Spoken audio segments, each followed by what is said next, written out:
Web giant Google will pay $1.6 billion to gobble up YouTube. The CEO of Google calls this the next step in the evolution of the internet. It's not clear whether, the competitive advantage YouTube has is something that can be sustained. I mean, a lot of people were describing that YouTube was on its death legs, that it was so big and grew so fast there was no way it could survive. What can we do to promote growth? YouTube has officially censored one of my videos. Last night, the doctor's video, the one you just saw, was pulled off of YouTube, the largest video hosting site in the world. You're changing narratives. You're altering information. Is there a risk in having these private companies play the role of referee? It's really dangerous when you think about the control that private companies have. Imagine a world where YouTube was never meant to exist, where a failed website born from desperation somehow transformed into the global giant that now shapes billions of lives. But behind every viral video and success story lies a darker truth. What happens when a platform built on creativity faces the ruthless power of corporate giants? Critics blame YouTube for censorship, but have you asked yourself what dark forces led YouTube to silence certain voices while amplifying others? What legal battles nearly brought the platform to its knees? And how did a competition with one of the world's biggest tech giants ignite a war behind the scenes? From mysterious censorship to hidden power struggles, these are the questions that will leave you questioning everything you thought you knew about YouTube's rise to power. Are you ready to explore the shadows behind the screen? But first, what tragic and deadly event ignited the creation of YouTube? On a quiet December morning in 2004, a huge 9.1 magnitude earthquake erupted under the ocean, causing a tsunami that hit the shores of 14 countries across the Indian Ocean. Without warning, communities were engulfed by the furious waves, homes were swept away, and thousands of lives were caught in a violent storm. In a matter of hours, the tsunami claimed over 230,000 lives, making it the deadliest tsunami in history. As countless people faced the worst time of their lives, losing loved ones, cut off from friends and family, with no place to live and nothing to eat, on the other side of the world, things were normal. People were building companies and working on their passions, including 3 friends, Chad, Steve, and Jawed. The trio worked together at PayPal, but were unhappy and frustrated with the work environment after PayPal was acquired by eBay. They eventually decided to leave the company, making a hefty profit on stock options that provided them with the financial stability to start their own company. They began meeting regularly and brainstorming new ideas. During one meeting, Jawed proposed his $1 million idea, inspired by Hot or Not. Hot or Not was a popular website where users uploaded their photos to be rated on their attractiveness. It quickly gained 2 million daily page views and became a top advertising domain. Seeing how popular it was, he thought it would be fun if users could upload video introductions for others to rate. He suggested creating a site similar to Hot or Not, but with video streaming instead of photos. Everyone got excited about the idea. They were convinced that video streaming was the future and that it was the best application of it at the time. Jawed came up with the name TuneIn Hookup, and so they set up an office in Jawed's garage, rolled up their sleeves, and started working on their dream website.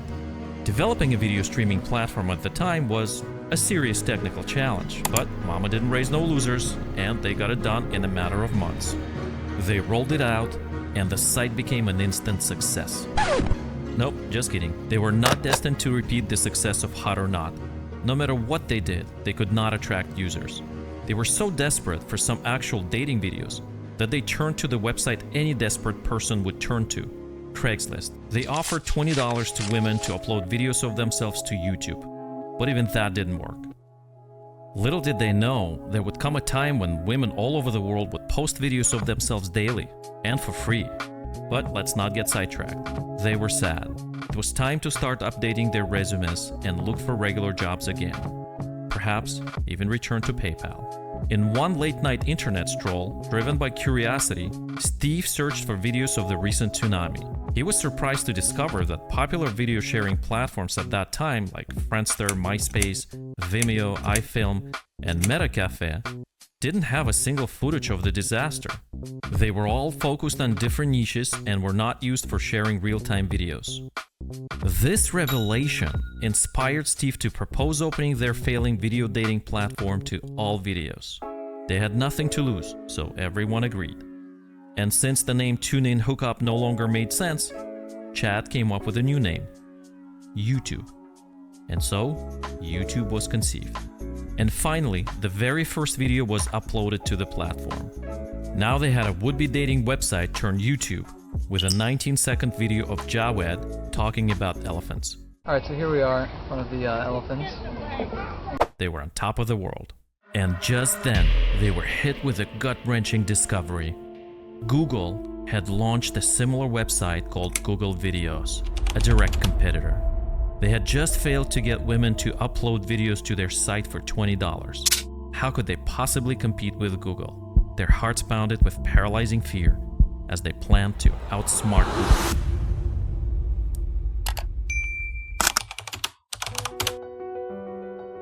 Steve, Chad, and Jawed were doubting themselves, but optimistically thinking Google and Yahoo entering this space meant YouTube was onto something big. Some say an optimist is just a confused pessimist, but let's not get sidetracked. What it meant was that to swim in such crowded waters, they had to work 1,000 times harder. Since the $20 per post marketing approach didn't work for their video dating website, they decided it was time to bring people to their website by other means and went back to the drawing board. All three agreed that traditional marketing through advertisements was not the route they should take. They had to think outside the box and come up with a non-traditional marketing solution. After numerous discussions, they agreed to identify people and other platforms that could benefit from YouTube's technology and tap into their audiences. They just needed to find an easy way to embed YouTube videos in those platforms and make it better than their own video hosting capabilities. Not an easy task, but it was still a better option than turning to Craigslist again. So they identified a list of popular sites, including LiveJournal, Zanga, MySpace, and others, and developed a simple way to embed YouTube videos in the posts on those platforms. After that, they pretended to be other people, joined platforms, forums, and groups, and started posting and making references to YouTube posts. At that time, bloggers, or what we call today influencers, were becoming ubiquitous, so they tapped into their audiences as well. It turns out, when you have a product that everyone needs, it markets itself organically through word of mouth. As more people continued posting on YouTube, some videos went viral, attracting media attention and even more users as a result. Satisfied users shared the platform with their friends and networks, driving exponential growth through word-of-mouth referrals. This time, they couldn't believe their eyes, but in just 10 months after giving their baby a new name, the website was serving over 2 million views daily. They still didn't beat Hot or Not, but we'll get back to that. As happy as they were behind the scenes, it was not all roses. And problems that would put them out of business were growing faster than their user base. Running such a large and fast-growing platform was not an easy nor cheap endeavor. They were burnt out and out of money. The platform had not yet been monetized and was operating at a substantial loss. The costs of hosting and bandwidth were skyrocketing, as were the costs of servers and workforce. The founders quickly realized they would be unable to sustain operations and would each go bankrupt sooner than a teenager drains a phone battery. Up until this point, Jawed, Steve, and Chad had been financing the operations from their own pockets. The situation was dire and called for desperate measures, so they turned to Craigslist again. Just kidding. They started reaching out to venture capitalists looking for investment. However, investors were still freshly burned by the recent dot-com crash and simply didn't believe in the success of the platform, so they declined. They faced rejection after rejection as investors failed to see a future for the platform. They were desperate. It felt just like when their dating system failed. As they grew more anxious, they got a phone call from one of the investment companies. Another rejection. They started planning to take YouTube offline and permanently close the website. Then, they received an email from one of the VCs, and this time it was a go. Sequoia Capital decided to invest $11.5 million into YouTube for a 30% ownership stake in the company. Without this timely financial support, the story of YouTube could have ended very differently. But as one dragon was slain, another raised its head. As the founders continued to operate the platform, this time out of a proper office and not a garage, they recognized that the platform's explosive growth required resources beyond their capacity to manage. Aware of the platform's escalating costs and the need for substantial financial backing to sustain and scale the business, they started discussing the idea of selling YouTube to a company capable of taking it to the next level. Steve had reservations about selling YouTube at first. He was concerned about selling too early and potentially missing out on the opportunity to grow YouTube into an ever larger and more successful platform with a higher valuation. The popularity of the platform attracted numerous big-name bidders including Yahoo, Microsoft, and Viacom. One of them was Google, which had its own version of YouTube called Google Videos, but it was much less successful. Consequently, Google decided to bid on YouTube. With a sophisticated Google Ads system that effectively monetized the traffic on their search engine, integrating YouTube into their ecosystem and monetizing its traffic was a natural progression for Google. It was a perfect synergy. YouTube had substantial and growing traffic, but was struggling to monetize it, while Google had the ability to monetize traffic, but didn't have the same traffic on Google Videos. The venture capitalists who invested in YouTube were also eager to see the platform taken to the next level and achieve a return on their investment. Thus, the stars aligned for YouTube once again, and YouTube was sold to Google in 2006 for a staggering $1,650 million in stock, an amount that seems modest compared to today's valuation of YouTube. Sequoia Capital, one of YouTube's early investors, played a significant role in facilitating the deal. In today's valuation of YouTube, Sequoia's $11.5 million investment had skyrocketed to a staggering $60 billion. But with YouTube's rapid growth came a storm of challenges that even Google had to face. These challenges were not just small problems, they were huge threats that could destroy the platform. The fear of failure was real, echoing the collapse of another major platform a few years earlier. The stakes were incredibly high. Every decision mattered. The fate of YouTube hung in the balance, and everyone was watching to see if it would rise to new heights or fall into ruin. What would happen next? Could Google handle these challenges? Or was YouTube destined to fail? The tension was real as the story of YouTube's fight for survival unfolded. As more and more users continued using the platform, often uploading movie clips, music videos, and other copyrighted material, legal issues and lawsuits began to mount. Before the acquisition by Google, YouTube faced several legal threats from major media companies. For example, NBC Universal, CBS, and other networks and record labels were vocal about their concerns regarding copyrighted content on the platform. It was déjà vu. The same record companies had opposed Napster just a few years earlier, which ultimately led to its downfall. It was clear, either YouTube resolved the copyright issues or it would follow Napster into oblivion. With mounting legal threats and the possibility of a shutdown looming, YouTube had to take decisive action to avoid the same fate. The platform needed a robust system to manage and protect copyrighted content. Otherwise, YouTube would end up laying next to Napster and Blockbuster in the graveyard of digital dinosaurs. You see, the major problem for copyright holders was not that their content was being shared. After all, they produced the content to be viewed by as many people as possible, but that it was being shared for free without paying royalties. So YouTube understood that and engaged with the copyright holders to find a mutually acceptable solution. After countless meetings, they finally agreed on terms, and YouTube created a sophisticated system called Content ID that helped resolve copyright issues by providing a way for copyright holders to automatically identify and manage their content on the platform. This system allowed them to monetize, block, or track their content. Copyright holders gained a new and unexpected revenue stream. They were happy, and the legal issues were resolved. By learning from Napster's downfall that failure to resolve copyright conflicts would lead to its demise, YouTube focused on addressing the issue and found a way to generate more revenue for copyright holders. As a result, YouTube turned from a legal risk into a thriving hub for creativity and business. In the end, YouTube didn't just dodge a bullet, it turned that bullet into a golden opportunity. As the dust settled from YouTube's legal battles and the platform stood firm with its newfound strength, a remarkable transformation began to unfold. Behind the scenes, whispers of innovation and opportunity grew louder. Creators from every corner of the globe started to realize the immense potential that lay within YouTube's digital landscape. It was as if the platform had unlocked a secret door leading to a realm where ordinary individuals could become global sensations. So, what untold stories, hidden strategies, and unexpected twists propelled YouTube and its creators into the limelight? YouTube had finally found the freedom to grow, and with growth came profit. Our attention, once given freely, became a valuable commodity. The more YouTube could capture our attention, the more ad revenue it could generate. But to keep us engaged, YouTube needed more content.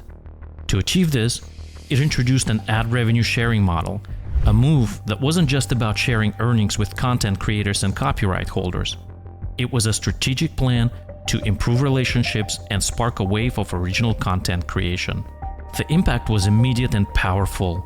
YouTube expanded rapidly, inspiring millions of people around the world to share their creativity and passions.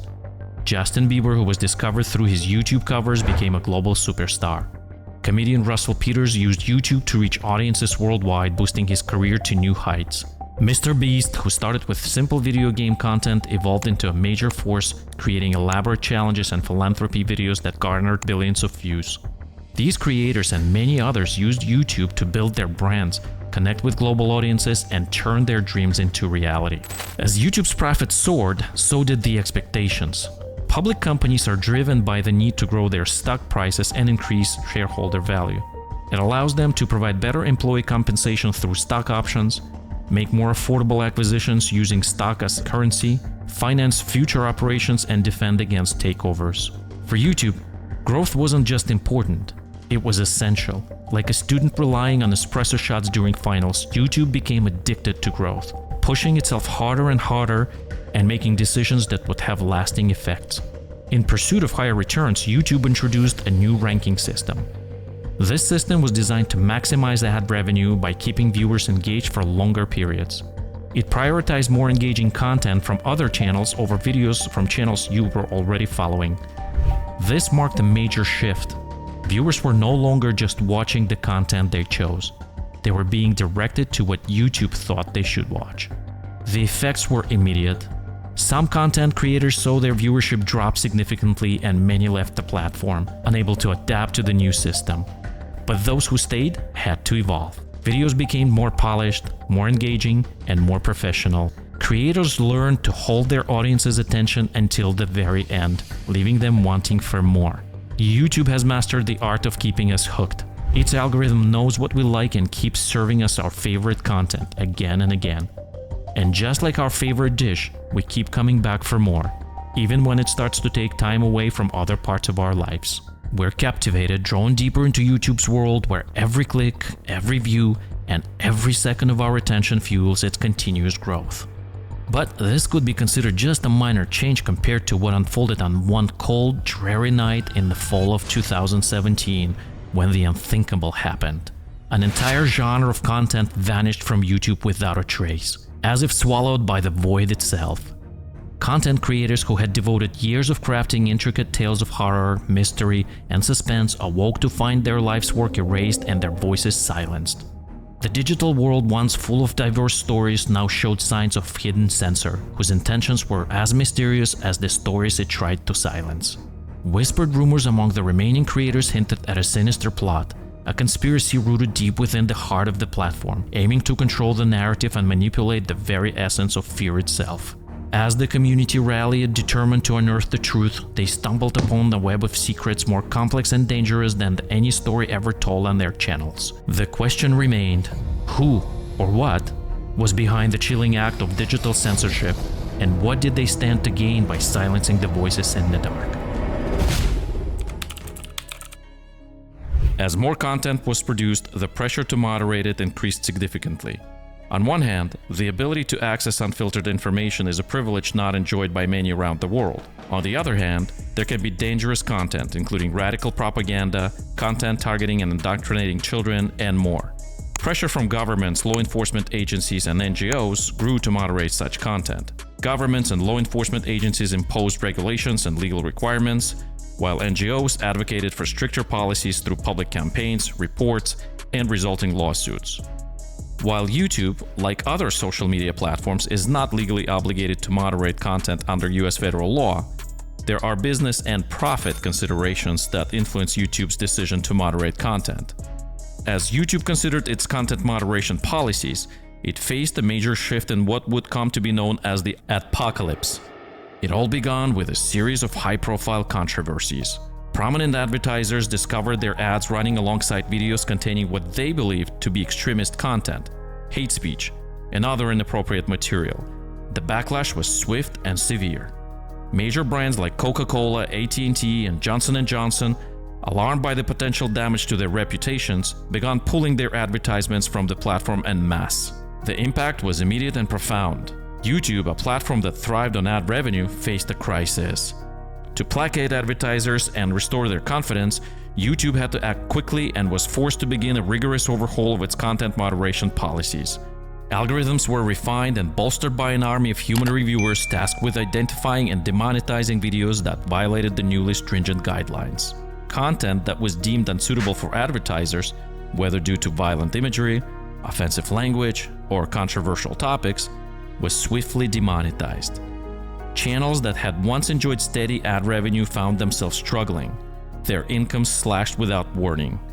Some channels were shut down forever. This posed a new set of challenges, as empowering a group of people with the ability to decide what content should or shouldn't be accessible comes at a cost. The human factor came into play, where individual moderators could restrict content based on their personal beliefs and interpretations, which may not always align with the truth. The creators, the lifeblood of YouTube, were caught in a crossfire. Many felt the sting of demonetization. Their videos flagged for reasons that were sometimes unclear or inconsistent. The platform that once championed free expression now seemed to be stifling it, as censorship became a growing concern. Among those affected was Ethan Klein, a popular YouTuber from the channel H3H3 Productions, who had built a substantial following with his edgy comedy sketches. Overnight, his income plummeted as his videos were marked unsuitable for ads. Ethan's content featured sharp-witted comedy sketches that tackled controversial topics such as political corruption, societal hypocrisy, and corporate greed, often using edgy jokes, strong language, and dark humor. Advertisers found these themes too provocative and risky, fearing they could alienate customers or incite backlash, leading to the demonetization of his videos during the apocalypse. Desperate to keep his channel afloat, Ethan had to pivot his content, opting for safer, more advertiser-friendly topics. His creativity felt suppressed, his unique voice muted in favor of conformity. Advertisers, now reassured by YouTube's efforts, began to trickle back, but the landscape had irreversibly changed. The platform's commitment to moderation, driven by the need to appease advertisers, had set new boundaries on what was acceptable. Content that once thrived in the gray areas of controversy and provocation found itself marginalized. The lesson was clear. The power of advertisers in shaping content was undeniable. Creators can produce and monetize content as long as they do not upset the advertisers. The story of the apocalypse became a cautionary tale in the digital age, a reminder of how financial interests could dictate the boundaries of free expression. As YouTube evolved, it remained vigilant, striving to protect its community while keeping its advertisers content, a delicate dance in the ever-changing world of online content creation. So, this is the story of YouTube. It is a true testament to how our experiences shape our future. Working at PayPal, Steve, Chad, and Jawed received an invaluable lesson on how to bring an online platform from its initial idea to the masses. Without it, they may not have succeeded, or perhaps they might never have started YouTube at all. But as they say, chance favors a prepared mind, and they were prepared. Reflecting on YouTube's journey, the recent debates around its profit-driven algorithm designed to boost platform's revenue inevitably come to mind. The algorithm was modified to serve viewers with endless recommendations based on their viewing history, engaging them in an infinite cycle where their attention acts as the currency. This shift in viewing experience raises a question. Do you find yourself nostalgic for the days when recommendations were solely based on the channels you followed? Or do you appreciate the broad array of suggested videos from accounts you don't follow? Furthermore, controversy does not just revolve around its profit-centric algorithm, but also encompasses its continuous approach to censorship. Critics argue that the platform's decision to censor content are not purely about moderation, but are significantly influenced by the demands of its biggest advertisers. Many criticize YouTube's strategy around censorship, accusing it of suppressing information, but only a few delve into the motivations behind these actions. This delicate balance between maintaining an open space for expression and succumbing to financial pressures poses a profound ethical dilemma. In the midst of these debates, if you were at the helm, how would you steer through these challenging issues? Would you prioritize the demands of advertisers, potentially at the expense of free speech by putting globalist corporations in charge of what you may or may not say? Or would you champion the cause of unrestricted expression, even if it meant risking the loss of your most powerful revenue streams from the world's biggest companies? Let's discuss in the comments below. And one last thing. If you liked this video, you know what to do with those like and subscribe buttons. Your support helps us uncover the hidden truths behind the companies and people that shape our world. If we reach 1,000 subscribers, I'll take a deeper dive into the impact of YouTube's algorithms and censorship in the future episode. Until next time.